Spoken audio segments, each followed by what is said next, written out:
하나님의 말씀은 베드로후서 1장 12절에서 15절입니다. 베드로후서 1장 12절에서 15절 우리 한 목소리로 합독하시겠습니다. 그러므로 너희가 이것을 알고 이미 있는 진리에 서 있으나 내가 항상 너희에게 생각나게 하려 하노라. 내가 이 장막에 있을 동안에 너희를 일깨워 생각나게 함이 옳은 줄로 여기노니 이는 우리 주 예수 그리스도께서 내게 지시하신 것 같이 나도 나의 장막을 벗어날 것이 임박한 줄을 알미라. 내가 힘써 너희로 하여금 내가 떠난 후에라도 어느 때나 이런 것을 생각나게 하려 하노라. 아멘. 네, 우리 어버이 주일을 맞이해서 우리 청소년들이 어머니의 마음이라는 우리 그런 노래 우리 부를 때 여러분 우리 자녀들이 우리 부모님을 향해서 부르는 이 노래에 우리가 함께 또 우리 부모님들을 생각할 수 있는 그런 시간들 될 수 있기를 바랍니다.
같이 부르십시다.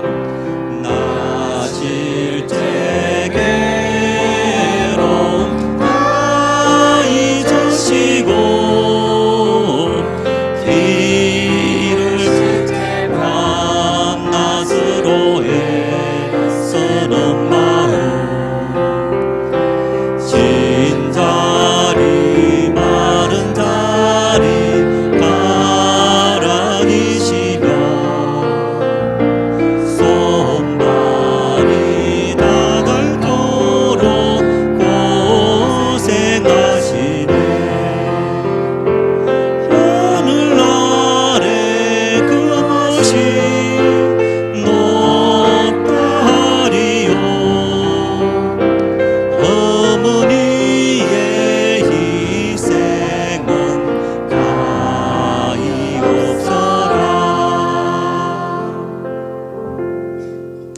박수 한번 하시겠습니다. 아마 아침 식사를 못하고 와서 좀 힘차게 부르지 못한 것 같아요. 93년도에 신학대학원을 재학하는 중에 전도 이론과 실제라는 이제 그런 성교학 부전공 과목이 있었는데 그 과목을 한 40-50명의 신학생들이 수강했습니다. 5월달쯤 되어서 실습을 가는데 충북에 있는 보은이라는 지역의 한 시골 마을을 갔습니다. 2명씩 짝을 지어서 가가호를 다니면서 이렇게 전도하는 그런 일정이었는데, 마침 한 집을 갔더니 이제 우리가 간 시골이 전형적인 시골 집들이었습니다. 한 할아버지가 상투머리를 하고 한복을 입으시고 이제 그 부엌 아궁이에 이제 불을 떼고 있는데 소 여물을 끓이고 있었습니다. 같이 이제 그 할아버지 양쪽에 앉아서 이런저런 이야기를 한참 하는데 이분이 그런 말씀을 하셔요. 자기는 어렸을 때부터 지금 70이 넘었지만은 지금까지도 아침 저녁으로 부모님의 언덕을 감사하고 생각하는 그런 시간을 갖고 있다. 70이 넘으셨기 때문에 벌써 93년이면 25년이 되지 않았습니까? 그 부모님이 돌아가신 지도 한참 되었지만은 그분의 연세가 70세가 넘었지만은 자기를 낳아주고 키워주신 부모님이 있지 않습니까? 그 부모님으로 인해서 오늘 내가 있다. 그 마음을 품고 늘 부모님을 생각하는. 그분하고 조금 이렇게 이야기를 하는데 한편으로는 참 이분은 세상의 물정을 아무것도 모르는 그런 분처럼 살아가는 너무너무 순수한 그런 사람이었어요. 여러분, 오늘 우리가 매일 인생을 살아가면서 우리를 위해서 자신을 희생한 부모님, 내 나이가 70이 되고 80이 되더라도 우리 부모님이 있었기 때문에 오늘 내가 있고 내가 존재하고 있다. 요즘 많은 사람들이 그런 생각을 합니다. 내가 잘 되면 누구 덕입니까? 내 덕. 못 되면 부모님 다. 사실 어떻게 해야 됩니까? 그 반대가 돼야 되죠. 잘 되면 부모님의 덕이고 부모님의 도움이고 못 되면 됐다. 여러분, 여러분의 부모님들이 우리의 부모님들이 우리를 키우면서 어떻게 키웠습니까? 여러분들이 어버이 된 여러분들이 자녀를 키우면서 어떻게 키웁니까?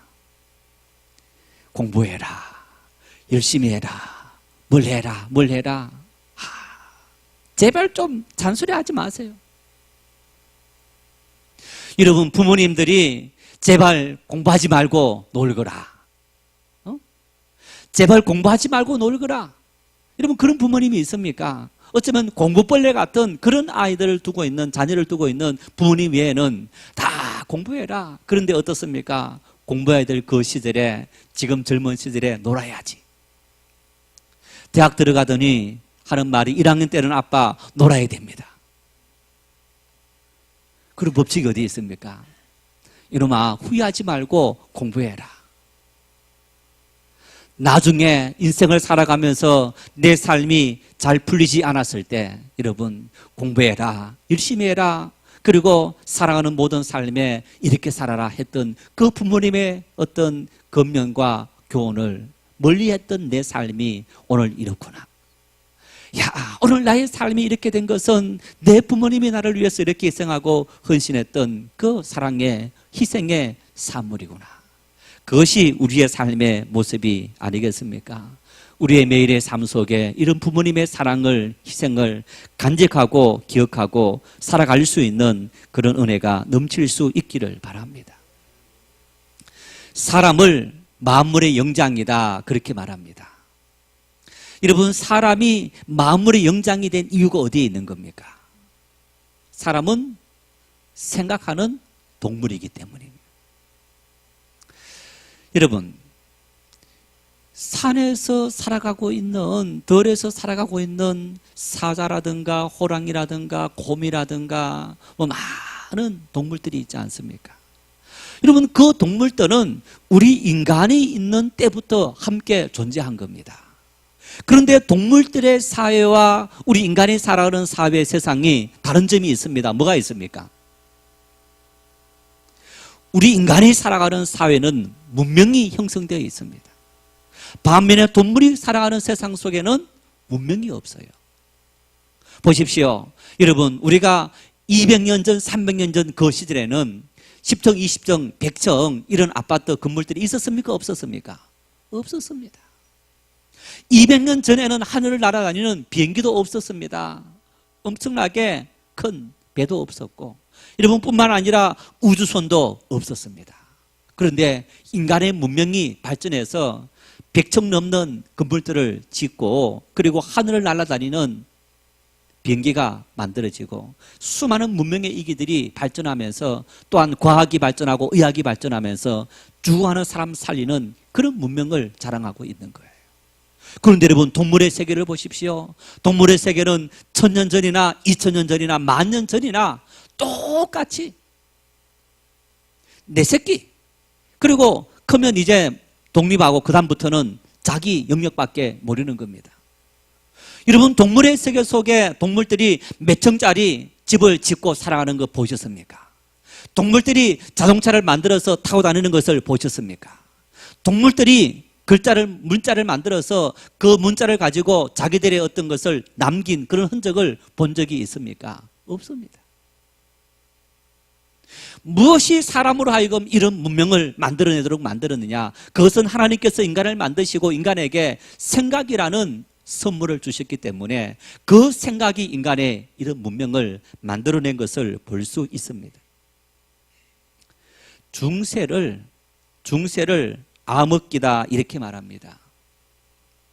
중세를 암흑기라고 부르는 이유가 뭐냐? 그 암흑기라고 부르는 말을 잘 표현해 주는 말이 철학은 신학의 신여다, 이런 말이 있습니다. 철학은 신학의 신여다. 여러분, 신학은 하나님 믿는 믿음을 말한다면 결국은 인간 이성을 말하는 겁니다. 그래서 중세 시대에는 인간 이성은 신앙의 신여이다. 그게 이런 얘기입니다. 자, 중세기의 교회가 이런 걸 가르쳤습니다. 천동설을 가르칩니다. 지구는 가만히 있고 태양이 지구 주변을 돈다. 뿐만 아니라 이 지구는 네모지고 평평해서 지구 끝에 가면 낭떠러지가 있어서 떨어져서 죽기 때문에 지구 끝까지 가면 안 된다. 이런 생각을 갖고 있었습니다. 그것을 교회가 진리로 가르쳤습니다. 학자들이 연구를 하다 보니까 아니다. 태양이 가만히 있는데 지구가 태양을 돌더라 하는 지동설을 주장합니다. 그 주장하는 사람을 종교재판이 불러서 너 주장이 잘못되었다. 천동설을 말해야지 왜 지동설을 말하느냐. 너 주장을 바꾸겠느냐 안 바꾸겠느냐. 소신 있는 과학자가 나는 결코 바꾸지 않겠습니다. 결국에는 종교재판에서 화형을 당했습니다. 유명한 갈릴레오 갈릴레이라는 분이 자기가 이 지구는 돈다, 둥글다 이런 주장을 해서 종교재판에 해부되었습니다. 그러자 종교재판 앞에서 너 주장을 철회하겠느냐? 네, 철회합니다 해서 풀려났습니다. 그리고 풀려나오면서 그 종교재판 문지방을 넘어서면서 혼자 엎드렸다는 겁니다. 그래도 지구는 돈다. 여러분, 그런데 보세요. 자, 과학적인 그 사실이 분명한 사실인 겁니다. 그럼에도 불구하고 교회가 신앙이 아니다. 아니다. 천동설이다. 지구는 가만히 있고 태양이 돈다. 지구는 평평하고 네모지기 때문에 지구 끝에 가면 우리가 낭떠러지로 떨어져 죽는다. 이게 진실입니까? 진실이 아닙니까? 진실이 아닙니다. 그럼에도 불구하고 그것을 믿도록 하고 그 사실 이유를 말하면 교회 재판에서, 종교 재판에서 처형을 당하는 이런 일이 있었습니다. 그래서 철학이 신학의 신여다라는 얘기는 철학은 바로 신학의 모든 것을 설명하는 그 이외, 옥토아시 이외에 다른 것은 하지 못하도록 만들었던 그런 시대였기 때문에 중세를 암흑기다 그렇게 불렀던 겁니다. 여러분, 이런 중세에 유명한 근대 철학의 아버지다라고 불리는 데카르트라는 분이 이런 주장을 했습니다. 나는 생각한다. 고로 나는 존재한다. 이 데카르트가 나는 생각한다. 고로 나는 존재한다. 근대 철학의 아버지다. 중세 신학의 신의 역할을 했던 그 철학을 신학에서 분립해서 철학 홀로만의 영역을 세운 그런 인물이었기 때문에, 그 시작이었기 때문에 이분을 근대 철학의 아버지다 그렇게 불렀는데, 교회 입장에서는 이분은 완전히 이단아였습니다. 사람의 이성을 신앙에서 완전히 분리시켜버린, 하나님의 말씀을 끊임없이 해부하고 분석하도록 만드는 그런 인물이었기 때문에, 여러분 중세에는 하나님께서 이 우주 만물을 창조하셨다, 어떤 그 창조론에 대해서 뭐 진화론이다 이런 감이 입 밖에도 낼 수 없었던 겁니다. 아무리 과학적인 모든 것이 증명된다 할지라도 하나님 교회에서 가르치는 그 진리의 말씀 이외에 다른 것들은 가르칠 수 없는 그런 시대였던 겁니다. 그런데 데카르트 이후에 인간에게 하나님께서 생각하는 선물을 주셨고, 그 생각을 통해서 우리는 모든 사물에 대해서 의심해라는, 생각하라는 것. 그 생각을 통해서 모든 진리들을 하나하나 검증하는 그런 시대, 이 근대 사회로 된 겁니다. 그러면 여러분, 하나님은 중세 사회처럼 인간은 아무 생각하지 말고 하나님 말씀에 가르치는 대로, 교회가 가르치는 대로 무조건 믿어라. 우리가 하나님 말씀은 믿어야 되는데, 여러분 중세 교회가 하나님 말씀을 말씀대로 제대로 가르친 것이 아니고 왜곡된 진리들을 많이 가르치는 그런 문제가 생긴 겁니다. 그래서 물론 르네상스 휴머니즘과 함께 종교개혁 운동이 일어났습니다마는, 하나님께서 인간을 만드실 때 어떻게 만드셨느냐, 창세기 2장 16절 17절 말씀을 같이 읽겠습니다. 여호와 하나님이 그 사람에게 명하여 이르시되, 동산 각종 나무의 열매는 내가 임의로 먹되 선악을 알게 하는 나무의 열매는 먹지 말라. 내가 먹는 날에는 반드시 죽으리라 하시니라. 하나님께서 인간을 만드시고, 여러분 인간에게 뭘 주신 겁니까? 선악과를 두시고 선악과를 먹지 말라. 자, 먹지 말라고 하신 이 말씀 속에는 어떤 의미가 있는 겁니까? 내 자유로 먹을 수 있는 자유를 줬다는 얘기입니다. 물론 그것을 먹으로 말미암아서 에덴 동산에 추방되는 그런 어떤 책임이 따랐지만은, 그 피해가 따랐지만은, 하나님께서 인간을 만드실 때 로봇처럼 자기의 생각을 전혀 하지 못하는 꼭두가시 같은 그런 존재로 만드신 것이 아니고, 하나님은 인간 스스로가 하나님 말씀을 분별하고 판단할 수 있는 그런 생각의 자유를 인간에게 주셨다는 얘기입니다. 그 생각을 가지고 하나님 말씀 앞에 온전히 설 수 있는 그런 삶으로 만들었지, 하나님 말씀 앞에 내 생각은 전혀 없는 맹목적인 그런 신앙인으로 우리 인간을 만드신 것이 아니라는 얘기입니다. 여러분, 그렇다면 우리가 어떤 삶을 살아가야 되느냐? 올바른 생각, 우리에게 주어진 생각이 있는데 그 생각을 올바로 가져가야만, 그래야만 우리가 올바른 선택을 하고 올바른 삶을 살아갈 수 있게 되는 겁니다. 어떻게 하면 올바로 살아갈 수 있을까? 어떻게 하면 올바른 생각을 가지며 살아갈 수 있을까? 오늘 본문이 베드로 사도가 우리에게 중요한 사실을 언급하고 있습니다. 여러분, 오늘 본문 말씀은 베드로 사도가 성도들에게 편지를 써보내면서 편지를 써보낸 목적이 이 말씀 속에 나타나고 있습니다. 12절 말씀에 같이 읽겠습니다. 그러므로 너희가 이것을 알고 이미 있는 진리에 서 있으나 내가 항상 너희에게 생각나게 하려 함이라. 15절 말씀을 읽겠습니다. 내가 힘써 너희로 하여금 내가 떠난 후에라도 어느 때나 이런 것을 생각나게 하려 하노라. 지난주 설교 제목 아세요? 그 지난주 설교 제목은 보배로운 믿음. 지난주는 보배로운 믿음의 덕목. 자, 보배로운 믿음의 덕목. 내가 보배로운 믿음을 세우고 유지하기 위해서 해야 될 8가지 덕목이 있다 그랬습니다. 한번 복습 한번 해볼까요? 첫째 뭡니까? 믿음. 두 번째, 믿음 위에 덕을, 덕 위에 지식을, 질색 위에 절제, 절제 위에 인내, 인내 위에 경건, 경건 위에 형제 우애, 형제 우애 위에 사랑을 더하라. 와, 여러분 잊지 마시기를 바랍니다. 내 믿음이 보배로운 믿음이 되어서 하나님 앞에 온전한 삶을 살아갈 수 있는 그런 이 믿음을 위해서, 자, 베드로 사도는 흩어져 있는 성도들에게 이렇게 평가합니다. 내가 지금 여러분을 보니, 내가 지금 여러분이 보느니 여러분들이 많은 시련과 핍박을 당하고 있다. 그 시련과 핍박 중에서도 믿음을 잃지 않는 거 보니까 그 믿음이 여러분에게 보배로운 믿음이다. 그 보배로운 믿음은 바로 이 신앙 8가지 덕목처럼 이 덕목이 너희들 속에 있어지기 때문에 너희들이 이런 삶을 살게 되었구나. 그러면서 이렇게 말합니다. 지금 있는 이 믿음을 너희들이 계속적으로 생각해라. 이렇게 말합니다. 한마디로 말하면 내가 가르친 이 가르침을 너희들이 계속 생각해서 진리 위에 서 있는 이 믿음을 유지해라. 이렇게 말하는 겁니다. 15절 말씀은 또 이렇게 말합니다. 언제까지 우리가 너희와 함께 있는 것이 아니다. 예수님께서 우리를 떠난 것처럼 우리도 때가 되면 떠나게 될 터이다.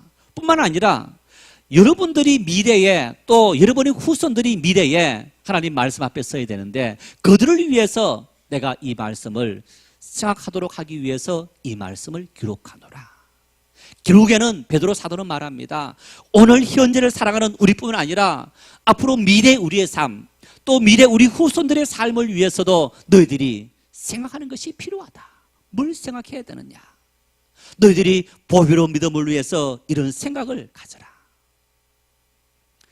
생각이 뭐기에, 여러분 생각이 뭐기에 베드로 사도는 생각하라 말을 했고, 이 생각이 뭐기에 데카르트라는 인물은 나는 생각한다, 고로 나는 존재한다, 이런 유명한 말을 남겼을까? 내 존재 자체를 생각 때문에 내가 존재한다라고 말했을까? 여러분 생각은 참 중요합니다. 우리가 보는 거, 듣는 거, 경험하는 모든 것들이 무엇을 통해서 우리에게 저장됩니까? 우리의 생각을 통해서. 생각을 통해서. 여러분, 천안함 사건이 생긴 지 몇 년이 되었습니다. 그 천안함 사건이 생겼는데 아직까지 그 천안함은 미국의 자작극이다, 아니면 우리나라 자작극이다, 이렇게 주장하는 사람들이 있어요. 있습니다. 왜 그런 거냐? 그 사람의 생각으로 그 사건을 그렇게 받아들이고 입력했기 때문에. 그 다음에 여러분 보세요. 우리가 어떤 말을 하고 행동을 한다. 어떤 말을 하고 행동하는데 그 모든 것이 뭐의 산물입니까? 우리의 생각의 산물인 거예요. 생각의 산물. 내가 말을 해야지. 생각 없이 말한다 하더라도 여러분 무의식 중에도 우리의 생각이 말로 표현되어진 겁니다. 우리의 생각이 행동으로 드러나게 된 겁니다. 그래서 여러분이 생각이라는 것은 우리가 세상을 살아가는 모든 경험들, 지식들을 받아들이는 통로이고 동시에 그것을 배출하는, 내뱉는 통로가 되는 겁니다. 너무너무 중요한 겁니다. 설교를 준비할 때 머릿속에 생각으로 구상합니다. 아, 이 본문은 이런 이제 말씀으로 준비를 해야지. 생각으로는 머리가 정리 쫙 끝났어요. 그리고 이제 원고를 작성하느라고 앉아서 원고를 작성 쫙 하고 있으면 잘 됩니까? 안 됩니까? 내가 생각하는 것을 글로 표현하는 것은 여러분 얼마나 힘든지 모릅니다. 생각과 내가 행동으로 옮기는 것은 많은 차이점이 생길 수 있는 거예요. 그런데 자, 처음에는 어려운데 계속 생각하면서 설교를 준비하다 보면 그 다음부터는요, 준비하는 시간들이 자꾸만 짧아지는 거예요.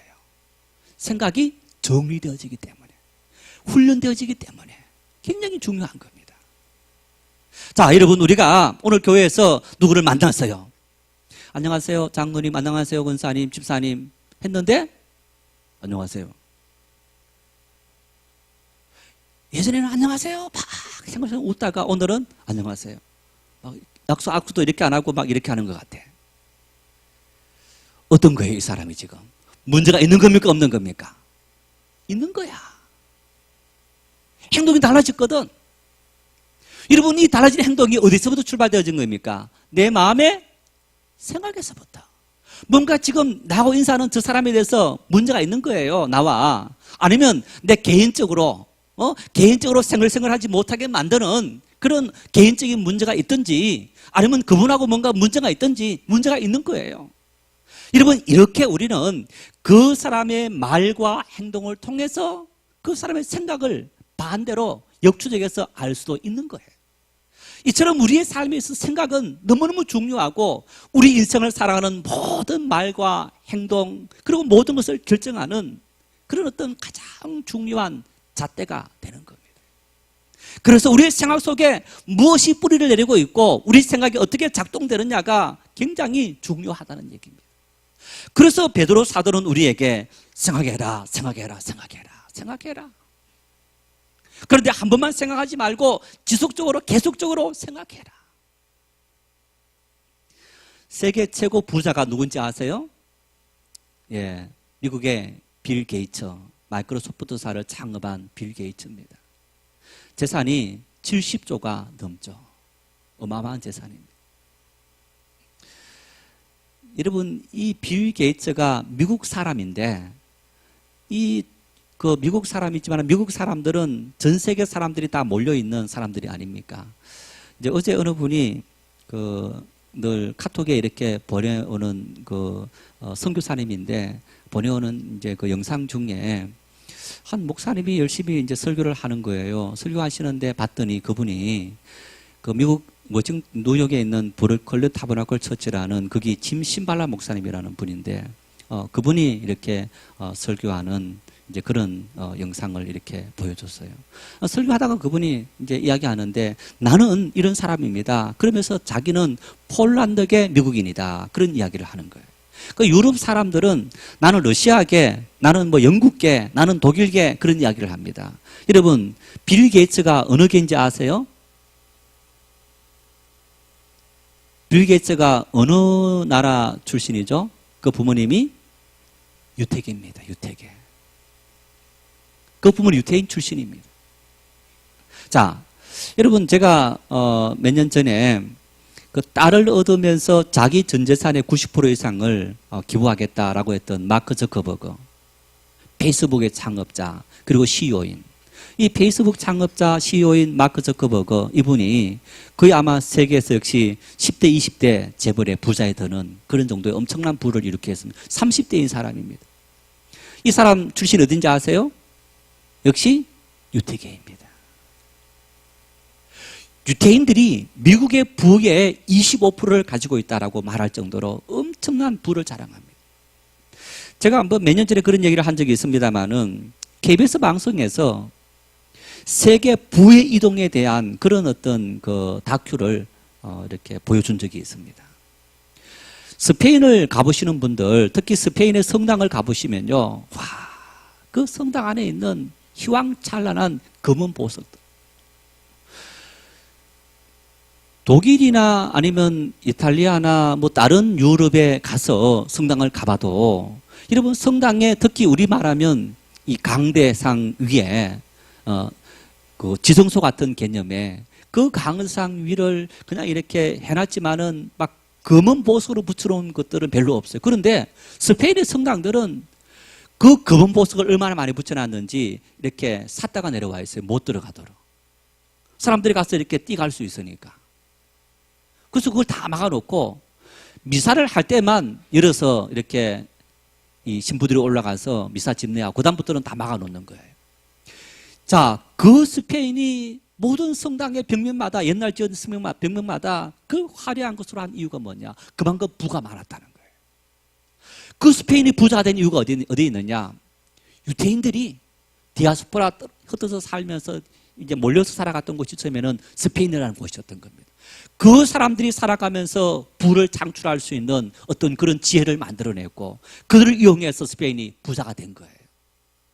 그러다가 그 스페인이 유태인들을 쫓아낸 겁니다. 추방한 겁니다. 그러자 이 추방당한 사람들이 지금 포르투갈 리스본에 있다가 네덜란드로 간 거예요.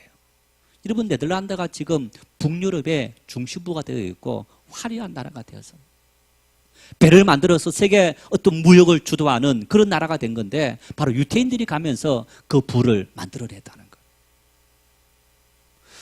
유태인의 셰마 교육이다. 아마 한 번쯤은 자녀 교육에 관심이 많으신 분들은 들어봤습니다. 셰마 교육. 이 유대인의 쉐마 교육이라는 것은 신명기 6장 4절에서 9절의 말씀을 근거한 겁니다. 그래서 이 말씀 속에 이스라엘아 들으라, 들으라 이스라엘아, 이 쉐마란 말은 들으라란 말인 히브리 말인 겁니다. 한번 우리 신명기 6장 4절에서 9절 말씀을 읽어보겠습니다. 이스라엘아 들으라, 우리 하나님 여호와는 오직 유일한 여호와이시니 너는 마음을 다하고 뜻을 다하고 힘을 다하여 내 하나님 여호와를 사랑하라. 오늘 내가 내게 명하는 이 말씀을 너는 마음에 새기고 내 자녀에게 부지런히 가르치며 집에 앉았을 때든지 길을 갈 때든지 누워 있을 때든지 일어날 때든지 이 말씀을 강론할 것이며 너는 또 그것을 내 손목에 메어 교를 삼으며 내 미간에 붙여 표로 삼고 또 내 집 문설주와 바깥문에 기록할지니라. 아멘. 유대인들이 자녀를 교육하면서 들으라. 마음을 다하고 뜻을 다하고 힘을 다하여 너 하나님을 사랑해라. 너 생각 속에 하나님을 늘 사랑하는 삶을 살아라. 그런데 어떻게 하면 하나님을 늘 사랑하는 삶을 살아갈 수 있을까? 여러분, 이 말씀 속에 뭐라 말씀합니까? 내 자녀에게 부지런히 가르치되 집에 앉았을 때든지 길을 갈 때든지 누워있을 때든지 일어날 때든지 이 말씀을 가르치라. 뿐만 아니라 여러분, 이 말씀을 내 손목에 메고 내 미간에 붙이고 내 집 문설주와 바깥문에 기록해라. 자, 여러분, 우리가 오른손 왼손에 간혹 시계를 많이 끼고 다니시는 분들이 있으시죠. 자, 이 시계 종종 우리가 시간을 보려고 이렇게 시계를 끼고 다니지 않습니까? 자, 우리 손목에 여러분 하나님 말씀을 표시하는 뭔가가 붙어 있다면 손목을 볼 때마다 뭘 생각합니까? 하나님을 생각하는 거예요. 자, 우리 미간에 여러분 뭔가 붙어 있다 생각하면 여러분 어떻습니까? 계속적으로 이것이 의식이 되는 거예요. 의식이 되는 거예요. 아, 지금 내가 붙여 있는 거 있지? 이거 뭡니까? 하나님의 말씀. 아, 나는 하나님의 자녀이구나. 여러분, 집 들어가는 문지방마다 하나님 말씀 표시를 다 붙여놨다. 성경 표시를 붙여놨다. 딱 갈 때마다 하나님 말씀 들어오고 나갈 때. 유대인의 이 교육은 우리의 마음속에 하나님의 말씀이 늘 생각으로 흐르게 하라는 얘기입니다. 하나님 말씀이 우리의 생각 속에 한순간도 중단되지 않고 이 말씀을 기억하고 이 말씀의 원리를 따라 살아가는 그런 삶을 살아가도록 너 자녀를 양육해라. 너가 먼저 그런 삶을 살아가고 너 자녀들로 하여금 그런 삶을 살아가도록 만들어라. 그렇게 말씀하고 있는 거예요. 여러분, 베드로 사도가 성도들에게 너희가 계속 하나님의 말씀을 생각해라. 어떻게 하면 생각할 수 있느냐? 바로 유대인들의 교육처럼 어른 그때부터 우리가 나이가 들어가면서까지 계속적으로 하나님 말씀을 기억하고 생각하는 거예요. 성경 통독 운동을 했더니 이제 98년도, 99년도에 이제 한 집사님이 성경을 16독을 했어요. 그 동생이 간호사였는데 이제 그 병원을 한번 이렇게 갔더니 하는 얘기가, 목사님, 우리 언니는 가족들이 모여도 요만한 쪽 성경을 들고 성경밖에 안 읽습니다. 그래. 그 집 신방을 갔더니 그 언니가 하는 말이, 교회가 성경 통독 운동을 벌여서 자기가 처음에는 읽었는데 2독, 3독으로 넘어가면서부터 이런 마음이 들더라는 겁니다. 아, 이번에는 이 성경 한 독 읽으면서 내 남편을 생각하는 마음으로, 이번에는 내 자식을, 이번에는 부모님을, 이번에는 형제를, 누구를 그러면서 성경을 16도 하게 되는데 계속적으로 성경을 읽게 된 겁니다. 우리 지금 성경 통독을 하면서 우리 어떤 권사님이 성경 몇 독을 지금 하고 있는데 이분이 그렇게 말씀하시죠. 목사님, 차 타고 다니고 시간이 있을 때마다 요즘 여러분 핸드폰에, 스마트폰에 이렇게 다 입력할 수 있죠. 그래서 늘 그걸 본다는 거예요. 자, 내가 성경 읽어야지. 그러니까 시간이 있을 때마다 핸드폰 꺼내갖고 성경 읽는 거예요. 내 생각 속에 성경 읽어야지, 하나님 말씀 읽어야지, 그 생각이 계속 흐르고 있는 거예요. 그렇다면 여러분 이런 겁니다. 내가 어떤 것을 판단하고 어떤 것을 결정할 때 역시 마찬가지로 내 의식 속에 나도 모르게 하나님의 말씀, 이 말씀에 근거해서 내가 하나님의 뜻을 따라 살아가야지, 그 마음이 저절로 형성되어지는 것을 볼 수 있는 거예요. 모태신앙이 어릴 때부터 엄마 뱃속에서 믿은 신앙인들이 살아가면서 미지근한 신앙인 것도 많지만은 그분의 신앙들이 떨어지지 않습니다. 왜? 어릴 때부터 생각 속에 주일이면 교회 가야지, 하나님을 섬겨야지, 그 믿음이 뿌리박히게 형성되어져 있기 때문에. 그래서 여러분, 우리가 우리 믿음이 내 생각 속에 장착되고 정착되어져야 되는 거예요. 시편 1편 1절 2절 말씀을 같이 읽겠습니다. 복 있는 사람은 악인들의 길을 따르지 아니하며 죄인들의 길에 서지 아니하며 오만한 자들의 자리에 앉지 아니하고 오직 여호와의 율법을 즐거워하여 그의 율법을 주야로 묵상하는도다. 복 있는 사람은 하나님의 말씀을 주야로 묵상하는 자로다. 하나님의 말씀을 주야로 생각하는 사람이로다. 그렇게 말씀합니다. 여러분, 우리가 어떻게 하면 복 있는 삶을 살아갈 수 있느냐? 주야로 내 생각 속에 하나님 말씀을 흐르도록 만드는 그 삶을 살아갈 때 우리는 복 있는 삶을 살아갈 수 있게 된다는 얘기입니다. 뿐만 아니라 보십시오.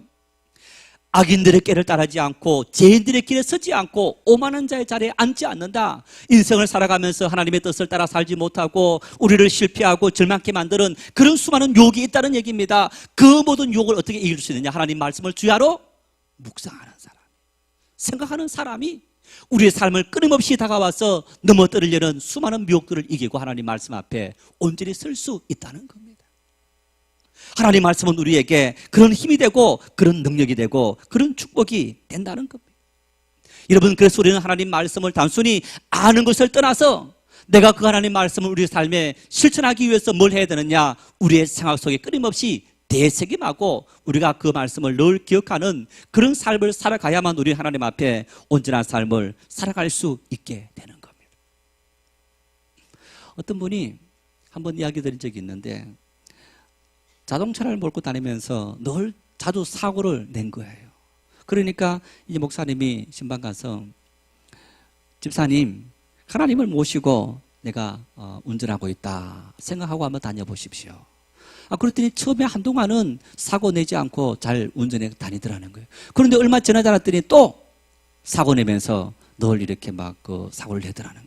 그래서 이분이 이제 부목사님이셨는데 집사님, 우리 담임 목사님 모시고 다닌다 생각하고 한번 다녀보십시오. 그 다음부터 사고를 안 내시더라는 거예요.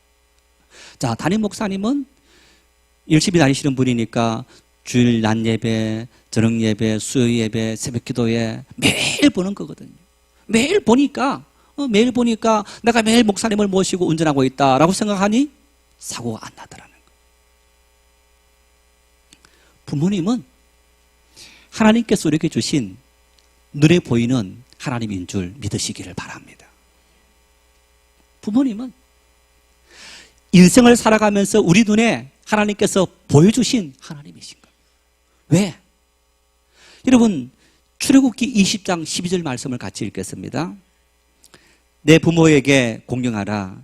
그리하면 내 하나님 여호와가 내게 준 땅에서 내 생명이 길리라. 에베소서 6장 1절 3절입니다. 자녀들아, 주 안에서 너희 부모에게 순종하라. 이것이 옳으니라. 내 아버지와 어머니를 공경하라. 이것이 약속이 있는 첫 계명이니 이로써 내가 잘되고 땅에서 장수하리라. 여러분, 이 말씀이 어떤 말씀입니까? 부모님을 잘 공경해라. 부모님을 잘 섬기라. 내가 복을 주겠다. 누가 복을 준다고요? 부모님이 복을 줍니까? 하나님이 복을 줍니까? 하나님께서 복을 주시는 거예요. 아니, 왜 부모를 공경한다 하나님께서 복을 주시는 거예요? 부모는 우리 눈에 보이는 하나님이기 때문에. 부모님을 잘 섬기지 않는 사람은 하나님을 잘 섬기지 못한다는 얘기입니다. 하나님을 잘 섬기기 위해서 부모님을 잘 섬겨야 한다는 얘기입니다. 부모님을 생각할 때마다 나에게 이 부모님을 주신 하나님을 생각할 수 있기를 바랍니다. 부모님을 섬길 때마다 나 위해서 십자가 희생의 제물 흘리신, 피 흘리신 예수 그리스도의 그 사랑을 생각하고 그 주님을 함께 생각하고 섬길 수 있는 그런 삶이 될 수 있기를 바랍니다. 내 부모님을 생각할 때마다 하나님의 그 말씀을 기억할 때 여러분, 우리의 모든 삶을 통해 하나님의 말씀이 흐르게 되고 그 하나님의 말씀이 흐르는 사람에게 하나님께서 은혜를 주시는데 시편 1편 3절 말씀 같이 읽겠습니다.